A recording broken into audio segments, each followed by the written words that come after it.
Sumusunod ang Kristo. Nagtuot ta, suod tang Kristo. Nga kita, ang atong huna-huna, pareho sa ni Kristo. Kay suod baya mi. So ayaw pagsamok-samok. Dili baya. Mind you, brothers and sisters, kasagaran sa atong huna-huna, layo ra sa huna-huna sa atong Ginoo. Tuo mo ana.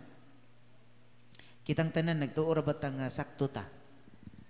Natay gitawag nga school of thought, the thought of relativism. Nagtuo ko nga ako mo'y insakto. Nya kay kitang tanan pareho man tag insakto man sad ko. No kisa may sayop nato ron. Problema na ni. Kay ang tanan insakto man. Muna yung problema nato. Kung wala tay kinaiya sa pagsabot sa usa ka sitwasyon, gubot ang kalibutan. That is why gubot jud tinuod ron ang kalibutan.